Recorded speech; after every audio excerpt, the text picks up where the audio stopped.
नमस्कार, बहुत स्वागत है आपका। मैं हूं आपके साथ ऋतु ज्ञानवानी। सबसे पहले बात दिल्ली की करेंगे। पीएम मोदी से मिले हैं सीएम भूपेश बघेल। छत्तीसगढ़ से संबंधित लंबित मांगों पर चर्चा की है। पीएम और सीएम के बीच 1 घंटे तक चर्चा हुई।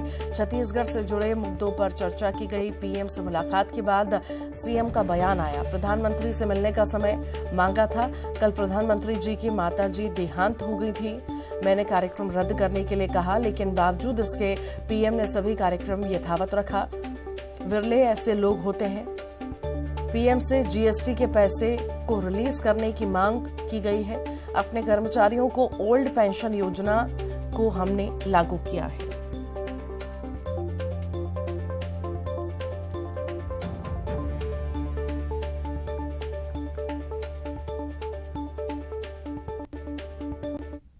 हमारे यहाँ कोल परिवहन के नाम से पूरे देश में कोयले की कमी है, तो हमारे यहाँ जो यात्री ट्रेन है वो कई महीने से बंद करके रखे थे। 30-35 ट्रेनें रद्द हुई।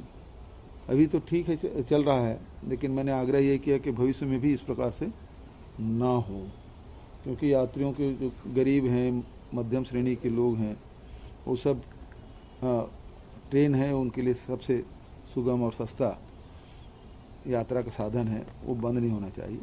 चौथा, मैंने मांग रखा कि हमारे यहाँ बहुत सारे कोयला आधारित उद्योग हैं। अब ACCL पिछले कई महीनों से उनको कोयला उपलब्ध नहीं करा रहे हैं, इससे उत्पादन में प्रभाव पड़ रहा है, उसे फिर से दिया जाए। पिछले समय अगस्त में मेरी मुलाकात हुई थी, तो 13-14 जो सेंट्रल स्कीम है उसके बारे में उन्होंने जानकारी चाहिए थी, तो वो सब जानकारी मैंने, जो प्रोग्रेस हुआ है उसको उपलब्ध कराया। प्रधानमंत्री जी इस मामले में जो हमारे मिलेट्स प्रोग्राम चल रहा है, वैसे भी 2023 मिलेट्स ईयर के नाम से घोषित है, तो हमारे छत्तीसगढ़ में मिलेट्स का उत्पादन खूब होता है और हम लोगों ने कोदो कुटकी का समर्थन मूल्य घोषित किया है। मैंने आग्रह भी किया था नीति आयोग की बैठक में, रागी का समर्थन मूल्य है लेकिन कोदो कुटकी का समर्थन मूल्य घोषित नहीं है। हमने छत्तीसगढ़ में उसके 3000 रुपया प्रति क्विंटल के हिसाब से उसे घोषित ही नहीं किया है, बल्कि पिछले साल करीब 52,000 क्विंटल खरीदी किया। और प्रधानमंत्री जी से मैंने ये भी बताया कि देश का सबसे बड़ा मिलेट्स प्लांट हमारे छत्तीसगढ़ में 2-3 महीने पहले ही हमने इसकी शुरुआत। रायपुर से बड़ी खबर है। पीसीसी अध्यक्ष मोहन मरकाम ने मुलाकात की है। मोहन मरकाम ने राजीव भवन में मुलाकात की। 70 अलग अलग समाज प्रमुखों से मुलाकात की। आरक्षण विधेयक पर समाज प्रमुखों से भी मुलाकात की। जन अधिकार रैली के लिए समर्थन मांगा। पीसीसी अध्यक्ष मोहन मरकाम का बड़ा बयान आया। आरक्षण एक बड़ा मुद्दा है, सभी समाज को इस वक्त नुकसान हो रहा है। 3 जनवरी को एक बड़ा आंदोलन होगा। आंदोलन में सभी समाज की सहभागिता जरूरी है। सभी लोगों के लिए आरक्षण बिल लाया गया। सदन में बिल सर्वसम्मति से पास कराया गया। कुछ लोगों की वजह से हस्ताक्षर नहीं हुआ। कई राज्यों में 50% से अधिक आरक्षण है। यहाँ 90% से अधिक लोग SC, ST और OBC हैं। आरक्षण उसी प्रकार से मिले, ये कोशिश है। 3 जनवरी को प्रस्तावित जन अधिकार रैली के लिए छत्तीसगढ़ के विभिन्न समाजों से रायशुमारी हम लोग कर रहे हैं, उनसे मिल रहे हैं और उनसे जन समर्थन हम लोग मांगेंगे, क्योंकि एक आरक्षण एक बड़ा मुद्दा है जो छत्तीसगढ़ में नौकरियों में, पढ़ाई लिखाई में भर्तियां बंद है, आरक्षण शून्य घोषित हुआ है। तो कहीं ना कहीं इससे छत्तीसगढ़ के सभी समाजों को नुकसान हो रहा है। तो इसलिए हम लोग अपने हक और अधिकार के लिए 3 जनवरी को बृहद रूप में हम लोग आंदोलन कर रहे हैं। तो हम समाज प्रमुखों से हम लोग मिल रहे हैं, उनसे समर्थन की अपील भी कर रहे हैं और उनसे जन सहयोग भी हम अपेक्षा कर रहे हैं। तो कहीं ना कहीं आज सभी हम समाजों से लगातार हम लोग मिलेंगे। कांग्रेस की रैली में शामिल नहीं होगा सतनामी समाज। सतनामी समाज ने रैली में शामिल होने से इनकार कर दिया। समाज के प्रदेश अध्यक्ष राजेंद्र भट्ट प्रहरी की मांग सुप्रीम कोर्ट। समाज के लिए 16% आरक्षण मांगा।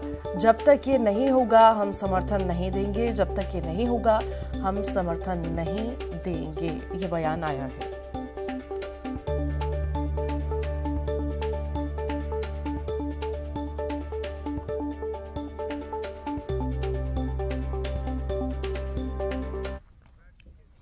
छत्तीसगढ़ में आरक्षण पर सियासत लगातार जारी है। पीसीसी चीफ मोहन मरकाम ने राज्यपाल पर सवाल उठाते हुए कहा कि जब कर्नाटक में हस्ताक्षर हुए तो यहां क्यों नहीं हो रहे।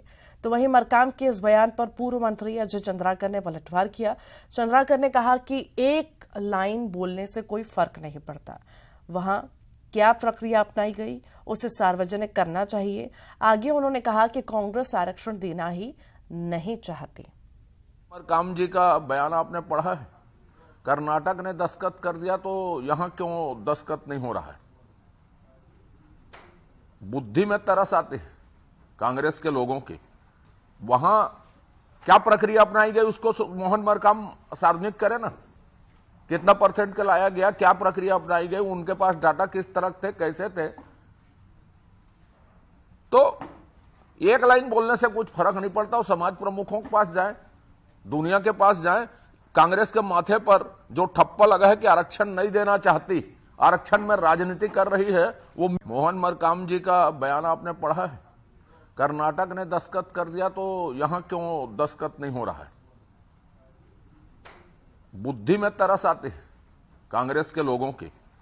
वहां क्या प्रक्रिया अपनाई गई उस दिल्ली से बड़ी खबर की बात करेंगे। कमलनाथ का राहुल गांधी पर बड़ा बयान आया। राहुल गांधी पीएम फेस होंगे, कमलनाथ ने ऐसा कहा। 2024 में राहुल गांधी पीएम फेस होंगे, कमलनाथ ने ऐसा कहा है। न्यूज एजेंसी को दिए गए इंटरव्यू में कमलनाथ ने ये बयान दिया है।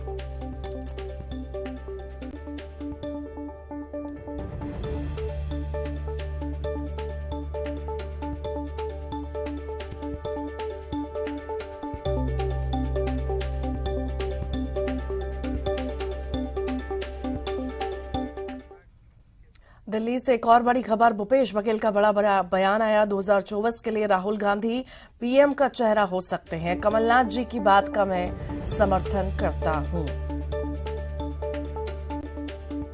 कांग्रेस में अनाउंस कांग्रेस के यदि कांग्रेस के एक कांग्रेसी कार्यकर्ता के नाते यदि आप पूछेंगे तो हाँ, कि 2024 में राहुल गांधी जी को प्रधानमंत्री कैंडिडेट के रूप में लाना चाहिए और उसके नेतृत्व में लड़ना चाहिए और हमें जीत हासिल करनी। व्यक्ति नहीं हूं जो कांग्रेस में अनाउंस करूं कांग्रेस के यदि कांग्रेस के एक कांग्रेसी कार्यकर्ता के नाते यदि आप